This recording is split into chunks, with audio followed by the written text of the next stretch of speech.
The summer he turned 12, a boy in Cherokee County, Georgia, started digging shallow ditches across a hillside that everyone on the road had written off dead level, evenly spaced.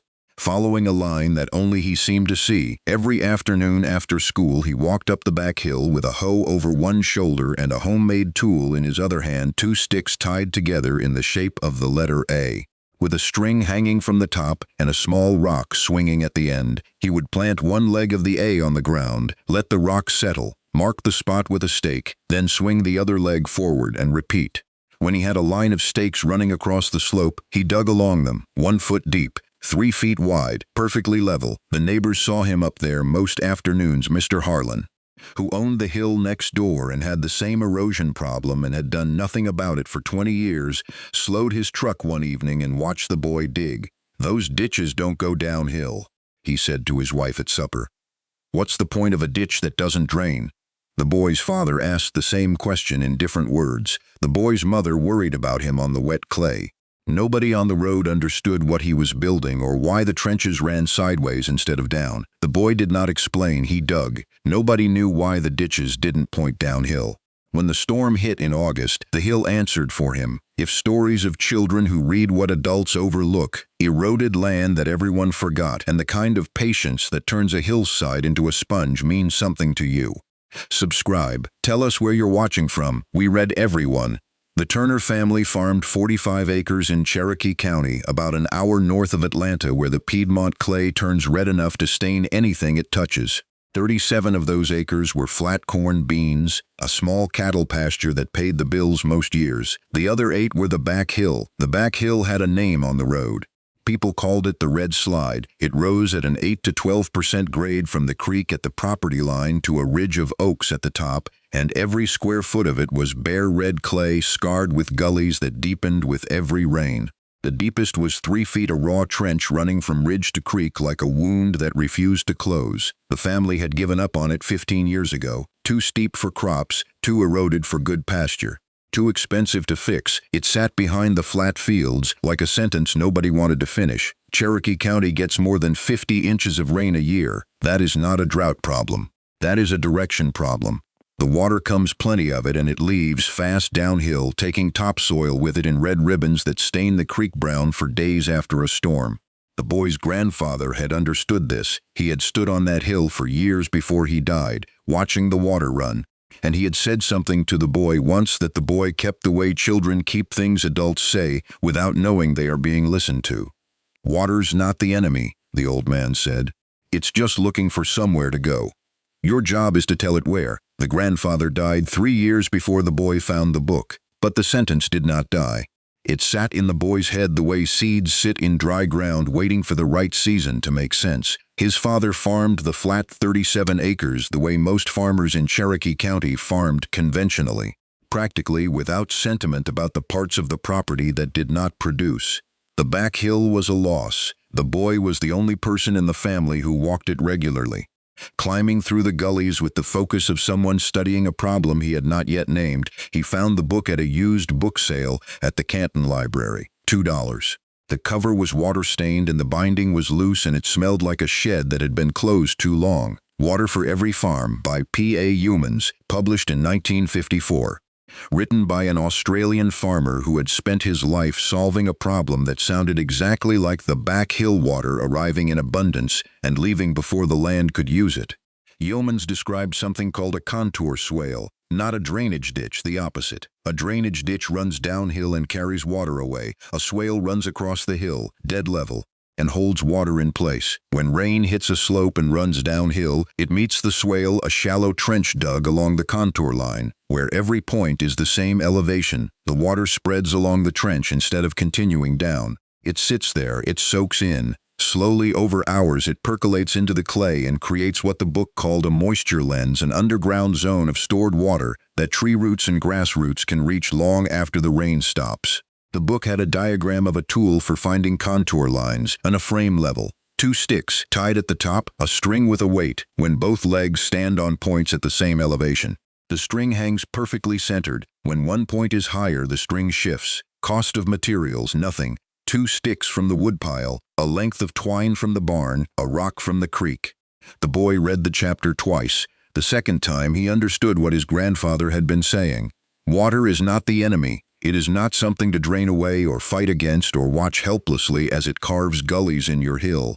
It is a resource, the most abundant resource Cherokee County has going to waste because nobody tells it where to stay. A drainage ditch says, leave. A swale says, stay.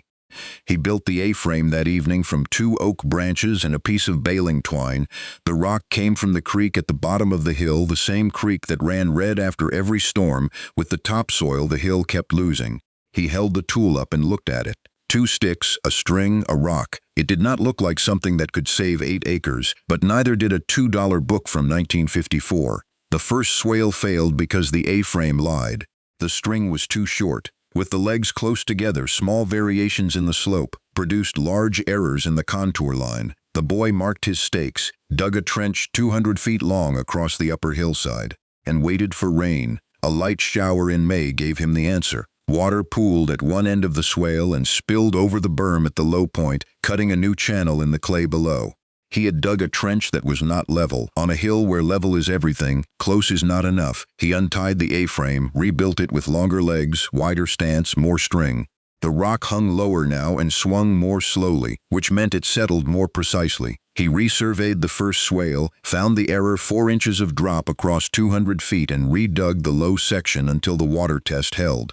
Level.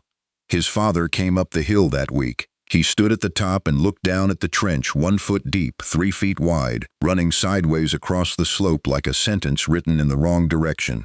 He watched the boy tamp the berm on the downhill side. Where does the water go? Nowhere, the boy said. It stays. His father looked at the trench the way a man looks at something that contradicts 40 years of common sense.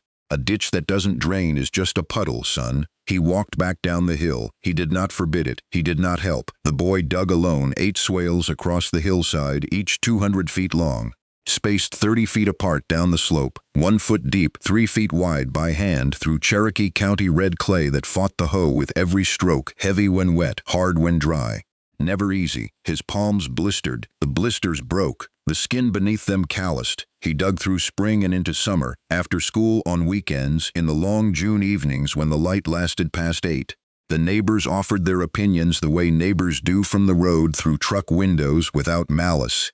Those trenches don't drain anywhere. That's drainage done backwards. The red slide's been washing out since before that boy was born. A few ditches won't undo 40 years. His granddaddy would have dug drainage, not whatever those are. By July, the 8 swales were finished. The boy planted 3 small fruit trees on the berms, an apple, a peach, and a persimmon, their roots aimed downward toward the moisture lens that the book promised would form beneath each swale.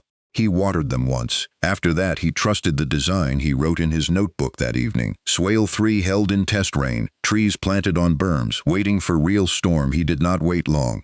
The storm arrived on an August afternoon with the kind of speed that gives Cherokee County its reputation. The sky went from white to black in 20 minutes. The wind bent the oaks on the ridge.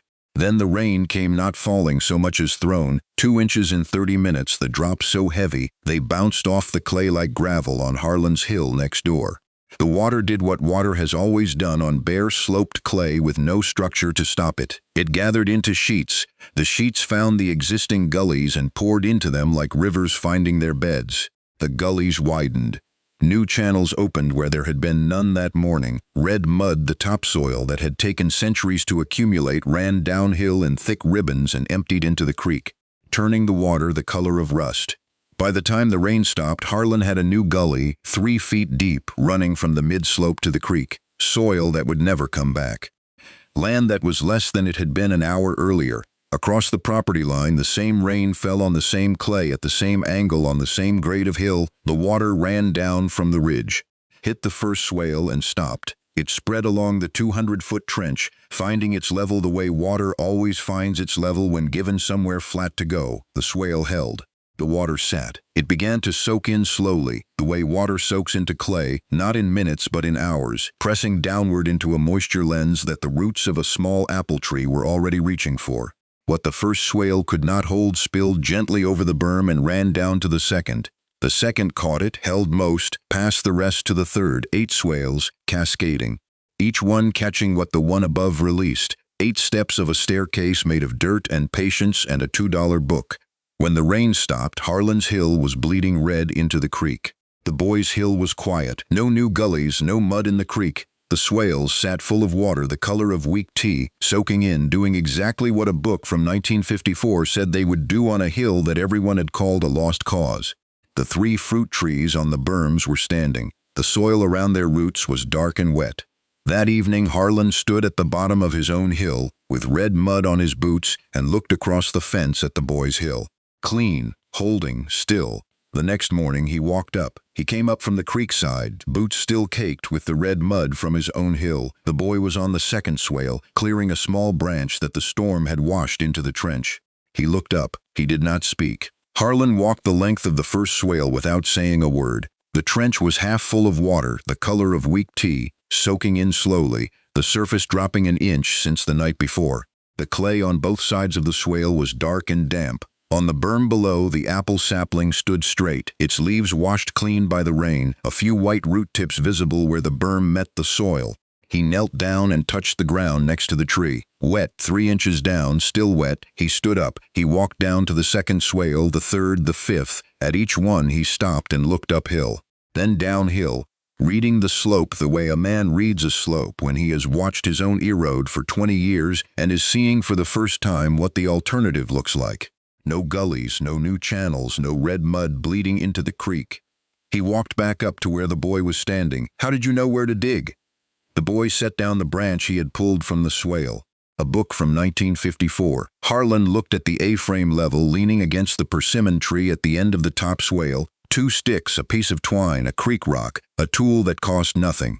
Built by a 12-year-old that had found the lines his hill had been waiting 40 years for someone to find. He looked at the A-frame for a long time. Then he looked across the fence at his own hill, the new gully. 3 feet deep, still wet with the mud it had carried into the creek. "You think those sticks would work on my hill?" the boy nodded. In September, Harlan dug his first swale. The boy lent him the A-frame and stood on the ridge calling out when the string hung center. Harlan dug slowly. He was not young, and the clay fought him the way it fights everyone. But by the end of the weekend, he had a trench 200 feet long across the steepest part of his slope, dead level, with a berm on the downhill side packed tight. The next rain it held. The boy's father did not say anything about the swales for a long time, but in October, he drove the small tractor up the back hill and dug 3 shallow trenches across a section of gentle slope near the corn flat, not on the steep part, not where the gullies were worst, but on the margin where the field met the hill and the runoff had been carrying his topsoil into the creek for as long as he could remember. He did not mention it at supper. He did not ask the boy for the A-frame. He used a laser level from the hardware store, which cost $40 and did the same job as 2 sticks and a string. The boy saw the trenches from the ridge the next afternoon. He did not say anything either. He did not need to. P.A. Yeomans wrote in 1954, "Every drop of rain that falls on the farm should remain on the farm." A boy in Cherokee County read that sentence 62 years later and took it literally.